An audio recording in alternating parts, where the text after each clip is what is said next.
your forecast first. Sponsored by Matex Heating, Cooling, and Plumbing. It's cloudy with light rain showers moving through the area right now, and temperatures that remain pretty mild in the 50s and even some 60s out there. However, north of a front that's draped across the area, it's 47 in Pontiac, 44 in Waseca, but it's in the low 50s for places like Danville, Champaign, and Decatur, and then 68 degrees in Effingham. So definitely quite the range in our temperatures there. And you've got the rain showers hitting the camera lens here in our Bradshaw weather camera, overlooking Champaign on our Roofing Dog iNet. You can tell there's a front because we've got winds that are out of the north and northeast, and then out of the south and southwest, cutting through about the half of the viewing area. So overnight tonight, we do expect cloudy skies with more in the way of these rain showers and a few storms, with more storms expected later on over the next few days. WCIA 3 News starts right now. Now from WCIA 3 News. You could hear a pin drop outside in a city of 15 million people. He grew up in central Illinois, but spent the last 3 years in China. What it was like to see the coronavirus outbreak begin. It's a time when every dollar counts. How shoppers are dealing with price gouging. The convicted killer of Ying Zhang is making a move, where Brent Christensen is now calling home. You're watching your local news leader. This is WCIA 3 News at 6. It's going to be a tough 2 months. I think we can get through it though. A central Illinoisan living abroad has gotten an up-close view of what the coronavirus can do. Good evening, I'm Jessica Coons. The number of cases continues to grow in the U.S., including more deaths. Josh Winters is an English teacher who lives in the country where the outbreak started. He's in Shenzhen, China, about 700 miles from the COVID-19 epicenter in Wuhan. But he's originally from Monticello. WCIA 3's Andy Olson catches up with the man trying to warn and calm people about what's to come. That first 2 weeks, from the 24th on to about the middle of February, everything was at a standstill. And you could hear a pin drop outside in a city of 15 million people. Josh Winters grew up in Pine County, graduating from Monticello High School in 1997. Most recently, he lived in Cisco. But 3 years ago, he moved to China with his wife and son. Just 2 months ago, he got to see firsthand the start of a global pandemic. Winters saw how things were going in his home country and wanted to be a voice for anyone who has concerns. So he took to Facebook to answer questions. It's real easy to panic, and I think, just answering people's questions and just talking to people about it, from my perspective, can be comforting. So at least I hope. Winters has been out of a job since schools closed in January. He says his time has mostly been spent caring for his 2-year-old son. Since January, he and his family have worn a mask every time they're out in public, and so does everyone else. China is reporting fewer new cases, and Shenzhen is now considered low risk. Having experienced it himself 2 months ago, Winters knows what some people may be going through right now. But he says the solution to getting through it is each other. If you are thoughtful and compassionate and more than anything, patient with your fellow human beings, I think that would be my advice to anyone that is just overwhelmed with it. In Cisco, Andy Olson, WCIA 3, your local news leader. Winters says he heard schools may be back in session there within the next few weeks, which means he could go back to his job teaching English. In China, over 85% of patients have recovered from the virus. The U.S. passed China today in total number of cases. In Illinois, 7 more people have died from coronavirus. That brings the state's death toll to 26. There are more than 2,500 cases in 37 counties. In Champaign County, there are now 10 confirmed cases. McLean County has 7 cases, including 1 death. And Sangamon County now has 8, including 1 death there as well. Iroquois County reported its first case today. At their daily news conference today, both the governor and the head of public health once again implored people to stay home. Just because spring-like weather is here, social distancing is still a must.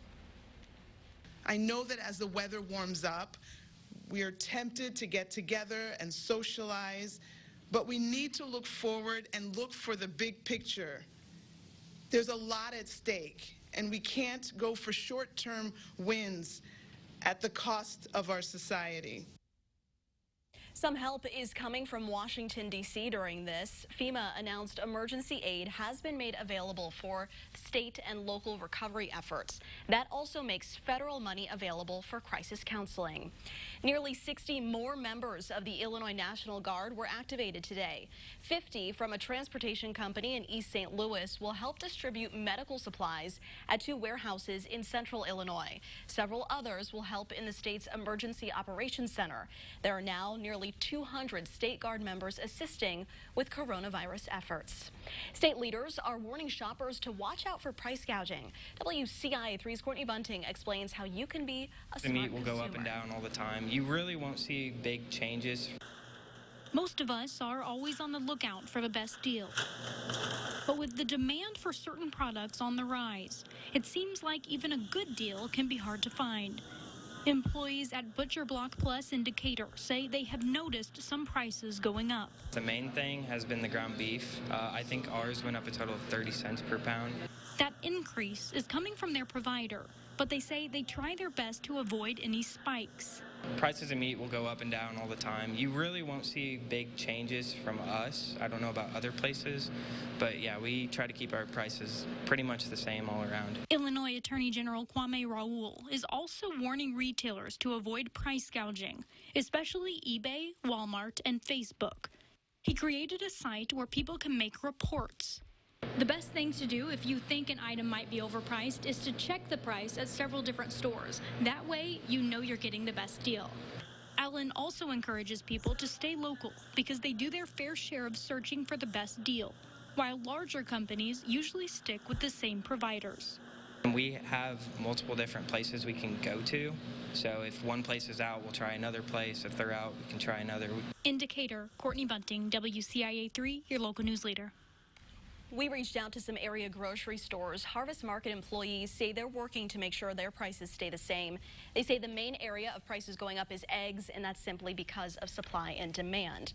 Kwame Raoul's office has gotten reports of price gouging, including $40 hand sanitizers on Facebook Marketplace and toilet paper on sale for $50,000 on eBay. Mattoon's Lakeland College is having a special meeting tomorrow to vote on whether a sports facility could be turned into a temporary hospital. The Board of Trustees will vote to make their field house a medical surge facility in case of an emergency. If the pandemic gets worse, the building could be turned into a triage unit holding at least 200 patients. We have some new information tonight. The man who kidnapped and killed U of I scholar Ying Zhang has been moved. Brent Christensen has been housed in federal prisons in Oklahoma and Kentucky since his conviction. Now he's been moved to a facility in Central Florida called COLEMAN 2. It's known to house inmates who need extra protection or those who would be in danger in a regular federal prison. COLEMAN 2 is also home to former USA gymnastics doctor and convicted serial child molester Larry Nassar.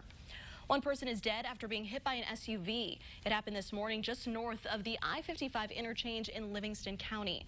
25-year-old Kenesha Hall of Berwyn was hit while walking in the northbound lanes of Route 23. Police are still investigating. Traffic near Mahomet slowed down this afternoon after a truck hit an overpass. It happened around noon on Route 47 at the I-74 interchange.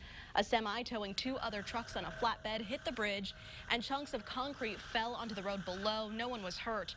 The bridge was being looked at to make sure it's safe. 17 years ago today, 7-year-old Dalton Masarchik disappeared from Streeter.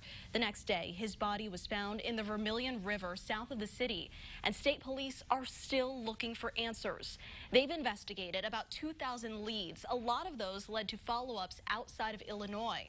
A $50,000 reward remains in effect for information leading to an arrest. Anyone with information is asked to call police. It's one of the most important parts of the week for a lot of people, how you can watch it live without leaving your living room. Also tonight, schools are out and sports are done for the spring. Or are they? Who says they're holding out hope high school kids can still take the field? And it was a warm day for the area today. The thing was, we had a lot of cloud cover as well as rain showers in the area that we are dealing with right now. 60 degrees today was a high in Champaign, above our average of 56. Coming up, we are talking about the potential for a few days of strong thunderstorms, plenty of rain this week, and we'll have temperatures that remain pretty warm for us. We'll talk about all that next.